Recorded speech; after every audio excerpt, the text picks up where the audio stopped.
Se você é fã da sétima arte e busca mergulhar nas obras de quem transforma o cinema em arte pura, chegou a sua hora. No episódio de hoje, o Estúdio Cine vai falar sobre um dos maiores cineastas contemporâneos, um nome que carrega profundidade, estilo autoral e uma assinatura visual poderosa. Paul Thomas Anderson, dos corredores do cinema alternativo até indicações ao Oscar. Anderson construiu uma carreira sólida, com personagens complexos, histórias densas e uma estética única que desafia convenções. Então, luz, câmera e ação, que está no ar, o Estúdio Cine.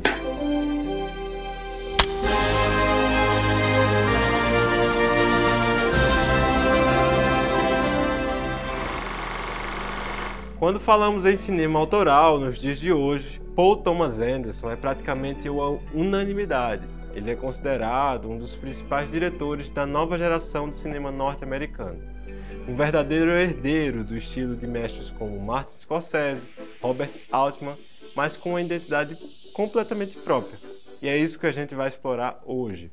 Seus filmes são reconhecidos por uma narrativa não convencional, com planos sequências, diálogos intensos e, claro, personagens profundamente humanos.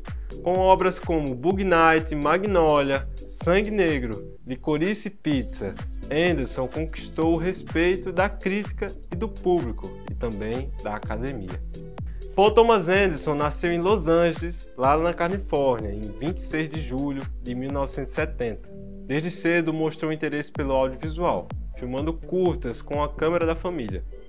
Filho do ator e apresentador Ernie Anderson, cresceu em meio ao mundo do entretenimento e desenvolveu sua paixão por contar histórias. Aos 23 anos, lançou seu primeiro longa, Hard Eight, de 1996, mas foi com Bug Night, de 1997, que ele virou o jogo. É um filme que retrata o universo da indústria pornô nos anos 70. Foi um sucesso imediato e lhe garantiu 3 indicações ao Oscar. Thank you. Na vida pessoal, é casado com a atriz e comediante Maya Rudolph, com quem tem 4 filhos e uma curiosidade, embora ele tenha tido formação informal, Paul estudou brevemente em algumas escolas de cinema, mas logo abandonou os cursos para aprender filmando na prática. E deu muito certo. Anderson é um cineasta que gosta de provocar e de incomodar, mas também de emocionar. Ele cria atmosferas densas, com trilhas sonoras marcantes e muitas vezes compostas por Johnny Greenwood, guitarrista do Radiohead, que conduz o espectador por uma jornada sensorial. Em Magnolia, por exemplo, Anderson conecta várias histórias em um só filme, com a narrativa entrelaçada, fala sobre o destino, perdão e caos emocional, com direito à chuva de sapos numa das sequências mais inesquecíveis da história. Já em Sangue Negro, de 2007, um épico sobre petróleo e poder nos Estados Unidos do século XIX. Traz Daniel Day-Lewis com uma performance arrebatadora que lhe rendeu o Oscar de melhor ator. A direção é impecável e faz cada plano uma pintura carregada de tensão. There's a whole ocean of oil under our feet. No one can get at it except for me. Em Um Mestre, em 2012, ele mergulha nas consequências emocionais da guerra e na formação de seitas religiosas. You know you should wake up, Val. Your father's speaking, you might learn something. He's making all this up as he goes along. You don't see that? E em Licorice Pizza, de 2021, seu trabalho mais recente, temos uma comédia romântica de amadurecimento ambientada nos anos 70, com um charme nostálgico em direção de arte belíssima. You're not my director. Do you really want to see my boobs? No set, ele é conhecido por sua precisão, por confiar muito no trabalho dos atores e também por estar sempre disposto a experimentar. Não é à toa que foi indicado 11 vezes ao Oscar incluindo melhor diretor, roteiro e filme. Uma carreira que só cresce e nos deixa mais ansiosos para cada novo projeto.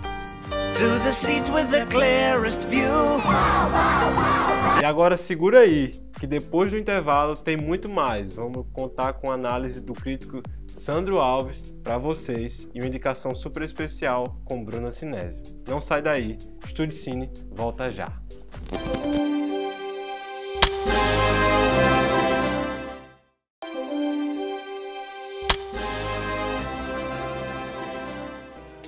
Estamos de volta e agora vamos continuar nossa jornada sobre o cinema de Paul Thomas Anderson. Eu chamo ele, o crítico de cinema que entende tudo de cinema contemporâneo e antigo. Sandro Alves, manda ver. Vai contigo, Sandro.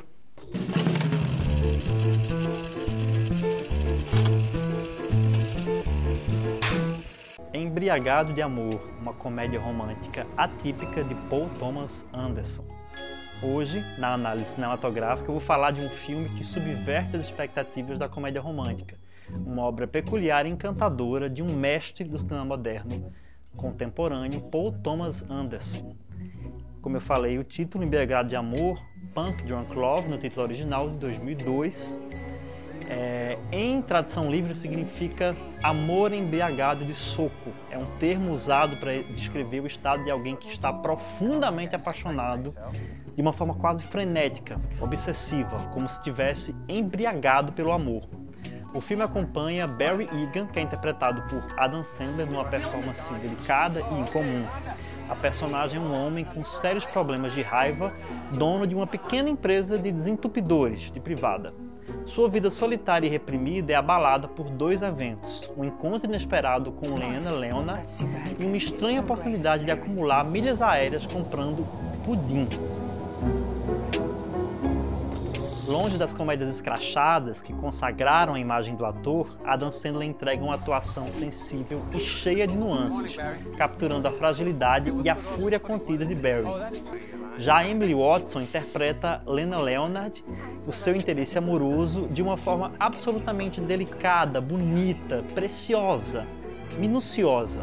Lena é uma personagem que, além de ser adorável, ela é misteriosa. E ela enxerga sempre além das dificuldades de Barry, oferecendo para ele uma chance de uma conexão genuína e de um amor potente. Paul Thomas Anderson demonstra mais uma vez o seu talento visual, utilizando cores vibrantes, uma iluminação expressiva e enquadramentos muito singulares, porque assim ele cria uma atmosfera que é ao mesmo tempo onírica e intensifica as emoções dos personagens. Então você vê os enquadramentos onde os atores aparecem, as luzes e sombras destacam, trazem contrastes e ao mesmo tempo você sente a emoção da personagem tanto pela performance quanto pela forma que a visualidade do filme é construída. A trilha sonora de John Bryan é um elemento essencial dessa experiência do filme. As músicas, muitas vezes dissonantes e nervosas, elas trazem um contraste e refletem a ansiedade e a agitação interior do protagonista Barry, mas também vão evoluindo para melodias mais doces e esperançosas com o desenvolvimento do romance. Ou seja, à medida em que o filme vai escalando uma história de amor bonita, que passa a ser confusa, engraçada, meio bizarra para algo realmente terno e intenso, a trilha sonora acompanha e vai embalando as emoções das personagens.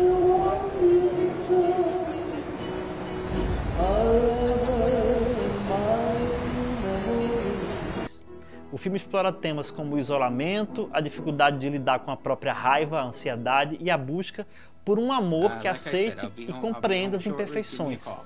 A relação entre Barry e Lena surge como um farol em meio ao caos da vida do protagonista. Diferentemente de outros filmes de Paul Thomas Anderson, Embriagado de Amor possui uma duração relativamente curta e uma narrativa mais focada no relacionamento central, que contribui para uma sensação de urgência e intensidade da história. How many airplanes have you been on?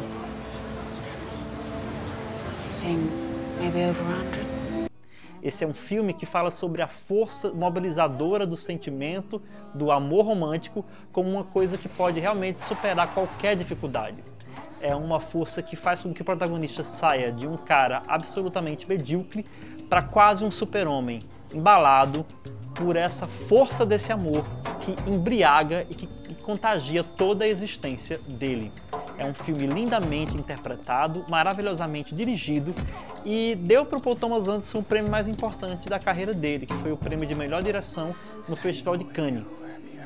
É um filme que vale muito a pena ser visto, revisto, descoberto e redescoberto.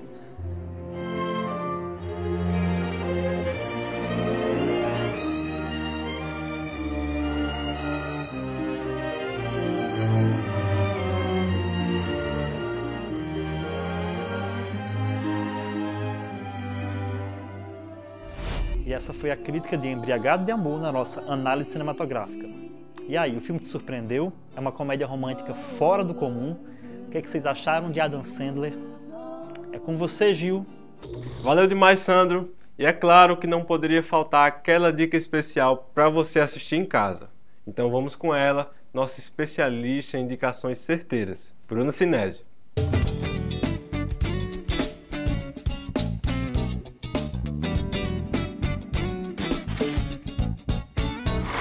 Onde os Fracos Não Têm Vez, dos irmãos Coen, é exatamente assim.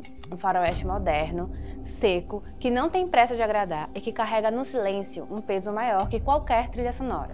Aliás, não tem trilha sonora, e isso já diz muito sobre o filme. A atenção vem do som do vento, dos passos no cascalho, da respiração presa de quem está assistindo. A história, se a gente for resumir, é até simples. Um homem encontra uma maleta com $2 milhões depois de um tiroteio no meio do deserto do Texas.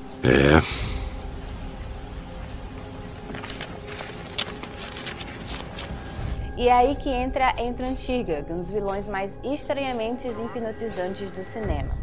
Javier Bardem entrega um personagem frio que dá mais medo que qualquer monstro de filmes de terror. Ele está para chegar? Não, porque ele viria aqui. Quem fala? Porque Chigurh parece guiado por um código próprio, uma lógica incompreensível. É o mal que não se explica, que não precisa de uma justificativa. Mas Onde os Fracos Não Têm Vez também é sobre o tempo passando, sobre a sensação de que o mundo mudou e que a gente talvez tenha ficado para trás.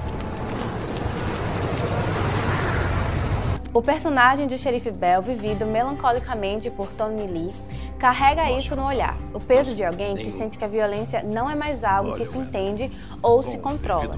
E aí vem aquele final que muita gente estranha ou até rejeita, com um monólogo calmo, confuso, poético, que fecha o filme não com um ponto final, mas com uma interrogação. E que ele ia fazer uma fogueira em algum lugar no meio daquela escuridão e daquele frio. Agora, se a gente pensar no cinema do Paul Thomas Anderson, e especialmente em filmes como Sangue Negro, dá para traçar um paralelo interessante. Os diretores Paul e os Coen estavam no auge ali no começo dos anos 2000, fazendo filmes que pareciam conversar entre si. Em Sangue Negro tem também esse retrato de um homem em espiral, guiado pela ambição, pela solidão, num cenário seco e poerento. E assim como os Coen, Paul aposta em uma linguagem que não mastiga o conteúdo para o público. Ele confia que a imagem, o ritmo, a pausa também contam a história. São filmes que não entregam tudo de bandeja, eles convidam a pensar, a sentir, a ficar desconfortável. Isso é raro no cinema. Então por que vai lá?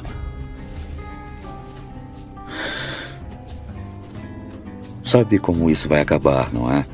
Onde os Fracos Não Têm Vez é um daqueles filmes que a gente assiste e depois fica em silêncio, pensando, com a imagem do deserto, da moeda girando no ar e com a dúvida se nesse mundo ainda dá para ser bom. Se você curte esse tipo de cinema que provoca e que permanece ecoando mesmo depois dos créditos subirem, fica com a gente. No próximo episódio tem mais filmes, histórias e mais dicas boas por aqui.